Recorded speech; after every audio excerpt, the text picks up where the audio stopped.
Good afternoon, Mr. Roger Schmidt. Raquel Matos Silva for BTV.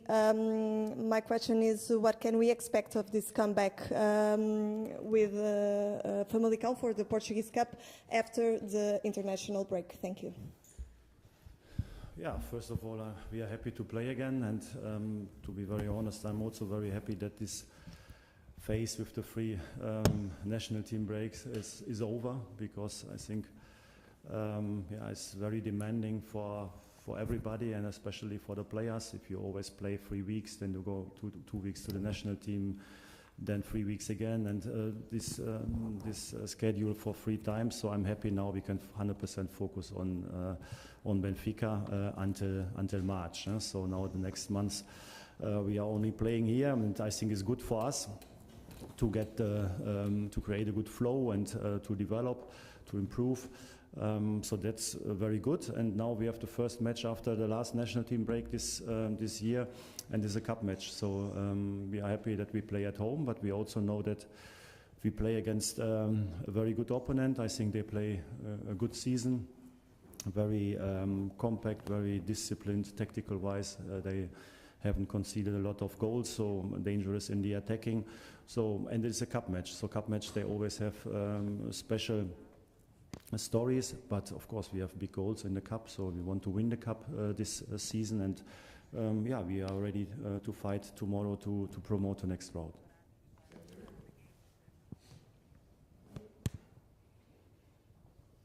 Olá, boa tarde, Roger Schmidt, do Arte Antunes, CMTV.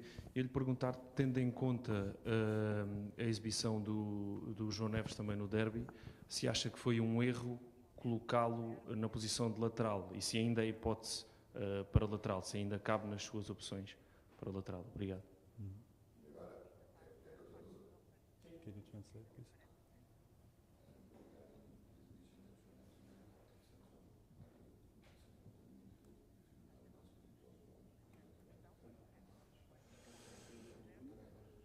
Yeah, you know, so we had some issues in the squad, so to solve, and I think you always have to see every single match to find the best solution. I think that time we played 3 matches with a back 3, and then with Frederick and Joao on the position in the offensive midfield, more on the side. I think it worked very well in 2 matches. And the match against Real Sociedad was different. It was not only because of that, but of course the approach that day was not perfect, and at the end we lost the game. And I think we returned afterwards against Sporting to our normal formation. So because at the end this is the formation we are used to, all the details, tactical details. The players are very confident with them. We had to find a new solution, so what we did is to play with Morato as a left fullback, and then João Neves is free also to play in the central midfield again. So I think when I look back, then make not so much sense for me, because I always have to make decisions before the matches and to find the right approach, and then during the match to find also the right changes. For now, of course, that João Neves is more a central midfielder than a winger or a wingback or a fullback is very clear. But nevertheless, sometimes as a coach you have to be flexible, you have to be creative. That a footballer who is so good in everything, the tactical abilities, the intelligence, the strategic abilities, these players actually they can play almost every position. It's like Frederick Aunes is doing very well, and also of course João Neves is a player you can put him everywhere, he will play everywhere very well. But at the end, of course, we want to have the players on their best position. Is sometimes not possible, like I explained, but that he's more central midfielder than a player on the side is very clear.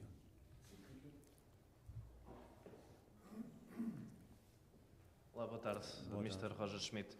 Queria perguntar-lhe qual é a sua opinião em relação ao castigo da UEFA que foi aplicado de não ter adeptos no jogo fora, no próximo jogo da Liga dos Campeões. Obrigado.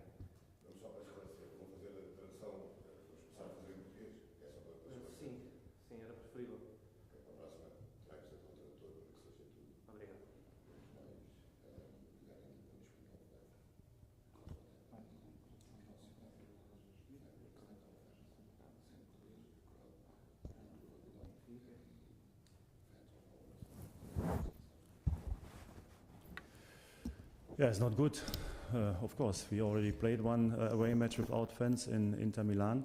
And of course, we need our fans. So, and I think also what they did was not good, because I think a stadium has to be a very safe place for everybody. Of course, you can support, you can fight on the pitch, you can fight on the stands, but it has to be without any danger for other people. So this is impossible.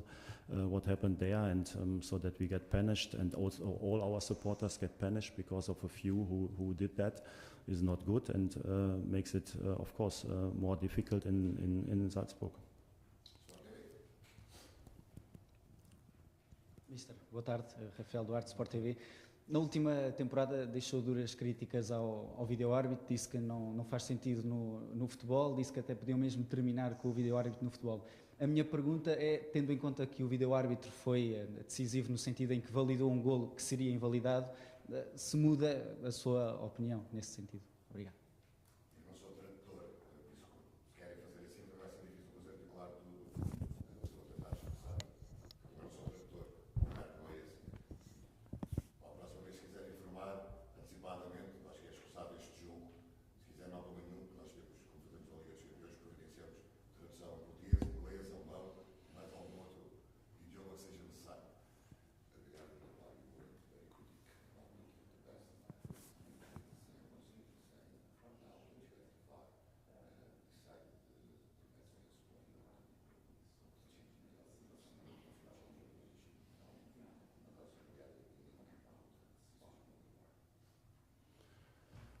I will not change my opinion about the VAR every week if we have an advantage or a disadvantage. I'm independent of that, and always when I tell you my opinion, it is opinion in general. So I have now the experience of, I don't know when they started with the VAR, but maybe 5-6 years in different countries, and overall, in my opinion, the VAR is not positive for football. So that's my opinion. I would prefer the linesman would make the right decision. On the pitch. So, and I think also when they get more responsibility, the referees and also the referee assistants, and they know there's no VAR, and I think they will decide a few situations different. They would take the responsibility again, like they did for 100 years in football. And so, in my opinion, it's a general opinion. It has nothing to do with the last match. Para Alves, do Jornal A Bola, eu posso fazer em inglês para facilitar, então. Mr. Schmidt, what's the status on the injury players? And I believe Koksu is coming back. And I would like to ask you also if it's possible to, what may Benfica fans expect from him?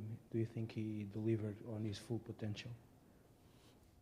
Yeah, we are very happy with Okun. So he trained from Wednesday on with the team again, and of course, he needs a little bit longer to be on 100%, but nevertheless, he's ready to be part of the squad tomorrow, and then also ready, of course, to play some minutes. And now in the next weeks, we have to build him up to the same status he had when he arrived here, and when he played at the beginning of the season already very well. That he's a player who takes a lot of influence for our game, who make very good decisions on the pitch, is clear. And so we are happy that he is without any pain anymore, so he's fit. But of course, we need a few matches to build him up to 100%.